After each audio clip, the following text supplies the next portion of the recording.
श्रीमन्महागणाधिपतये नमः। सदा निम्बवृक्षस्य मूलादिवासात् सुधास्राविणं तिक्तमप्यप्रियन्तं तरुं कल्पवृक्षादिकं साधयन्तं नमामीश्वरं सद्गुरुं साईनाथं। साईनाथ परब्रह्मणे नमः। విశ్వకర్మ పరబ్రహ్మణే నమః। ప్రస్తుత కాలంలో మనకు జాతకరీత్యా ఎన్నో రకాల సమస్యలు ఉన్నప్పటికీ పరిహారాలతో మనము మంచి జీవితాన్ని పొందుతూ ఉన్నాం. కానీ ప్రస్తుత కాలంలో ఈ 2025వ సంవత్సరం సెప్టెంబరు 7వ తారీఖు నాడు గ్రహణం చంద్రగ్రహణం ఏర్పడబోతుంది.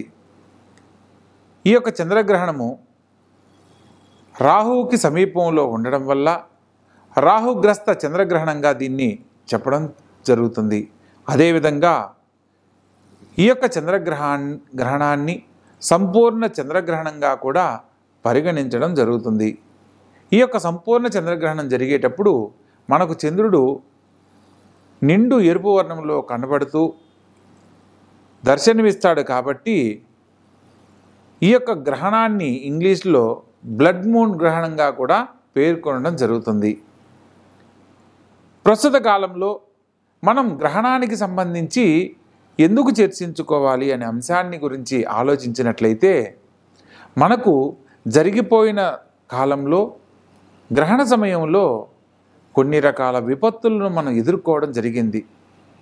అదేవిధంగా ఈ సంవత్సరం జరుగుతున్న చంద్రగ్రహణానికి సంబంధించి ఈ సంవత్సరంలో జరగబోయే విపత్తుల గురించి తెలుసుకునే అవకాశం కూడా ఉంటుంది. కాబట్టి ప్రతి ఒక్కరి జీవితంలో భగవద్ అనుగ్రహంతో ఆనందకరమైన జీవితాన్ని పొందాలి అనే ఒక సంకల్పంతో ఈ యొక్క కార్యక్రమం చేయడం జరుగుతుంది.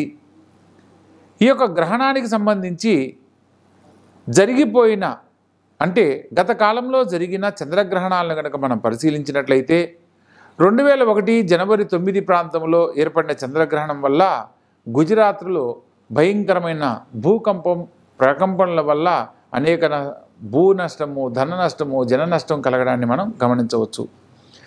అదేవిధంగా 2003లో ఇరాక్పై యుద్ధం జరగడము, తద్వారా కొంత భారతదేశంలో ఆర్థిక ద్రవ్యోల్బణానికి సంబంధించిన సమస్యలు ఎదుర్కోవడం లాంటివి జరిగింది. అదేవిధంగా 2007లో కామన్వెల్త్ సంబంధించిన గేమ్స్కు సంబంధించి కొన్ని చట్ట వ్యతిరేకమైన పనులు జరగడాన్ని మనం గమనించవచ్చు. 2010 డిసెంబర్ 21వ తారీఖున ఈ యొక్క విషయం జరగడాన్ని మనం గమనించవచ్చు. ప్రత్యేకంగా 2020లో మనందరికీ తెలిసి ఎంతోమంది ప్రాణ నష్టం జరిగిన కోవిడ్-19 రావడం కూడా 2020 జనవరి 10వ తారీఖున ఈ యొక్క గ్రహణం ఏర్పడడాన్ని గురించి మనం తెలుసుకున్నట్లయితే గ్రహణ సమయంలో ఎన్నో రకాల విధ్వంసాలను మనం ఎదుర్కొన్నామన్న విషయాన్ని మనం గమనించవచ్చు.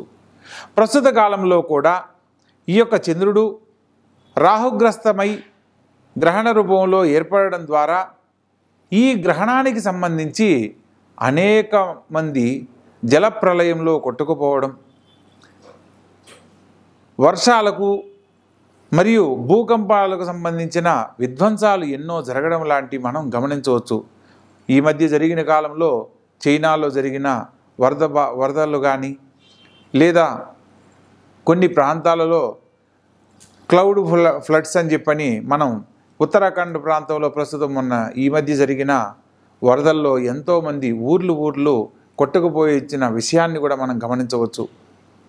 అలాగే ప్రతి ఒక్క రాసుల వారికి కూడా జాతకరీత్యా ఈ యొక్క గ్రహణ సమయంలో మనం చేసే పరిహారాల కారణంగా సమస్యలు ఎదుర్కొనకుండా భగవద్ అనుగ్రహంతో మనం పొందాలనుకున్న గొప్ప జీవితాన్ని పొందడానికి అవకాశం ఉంది. కాబట్టి ఆ విషయాలను ఒక్కొక్క రాశుల వారీగా వివరంగా తెలియజేస్తాను. తెలుసుకున్న ప్రతి ఒక్క అంశాన్ని గమనించి ఆచరించవలసిన పరిహారాలను గనక ఆచరించినట్లయితే భగవద్ అనుగ్రహంతో గొప్ప జీవితంలో స్థిరపడతారు. ముఖ్యంగా మనము ఒక్కొక్క రాశుల వారీగా మనం పరిశీలించే క్రమంలో ప్రస్తుత కాలంలో గ్రహ సంచారం గురించి కూడా తెలుసుకుందాం. మిథున రాశిలో గురుగ్రహ సంచారము, సింహరాశిలో కేతువు రవి బుధుల సంచారము, అదేవిధంగా కన్యా రాశిలో కుజగ్రహ సంచారము,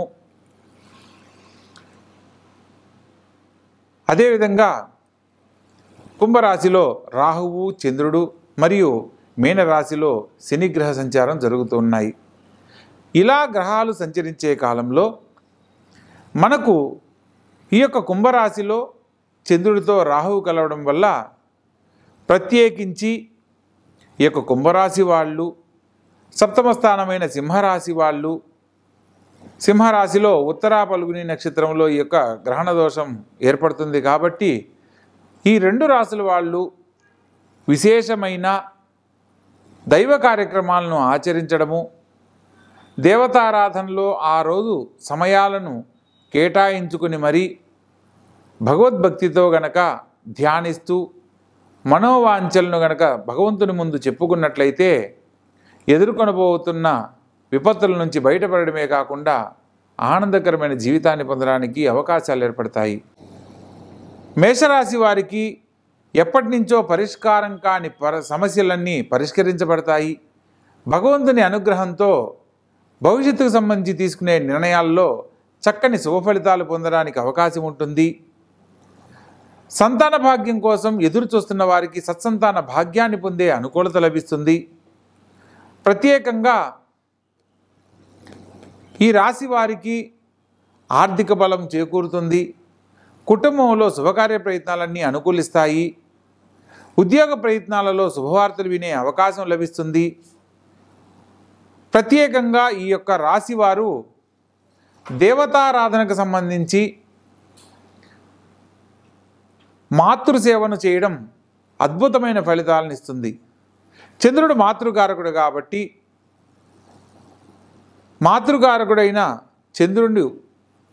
చంద్రగ్రహానికి ప్రీతికరమైన వస్తువులను దానం చేయడము ఎంతో శుభ ఫలితాలను ఇస్తుంది. ప్రత్యేకంగా ఈ యొక్క గ్రహణ సమయం అయిపోయిన తర్వాత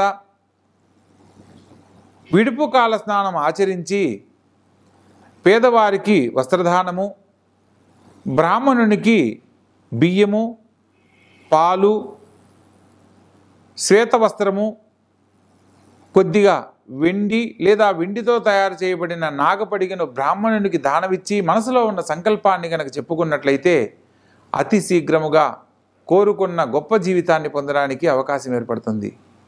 గ్రహణ సమయానికి సంబంధించి ప్రత్యేకంగా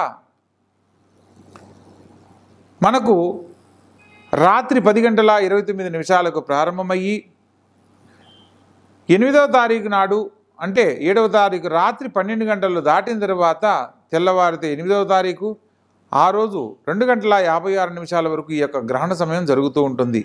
ప్రత్యేకంగా గ్రహణ సమయం మొత్తం 5:23 అయితే మనకు 3:23 గ్రహణ సమయాన్నిగా చెప్పుకోవచ్చు.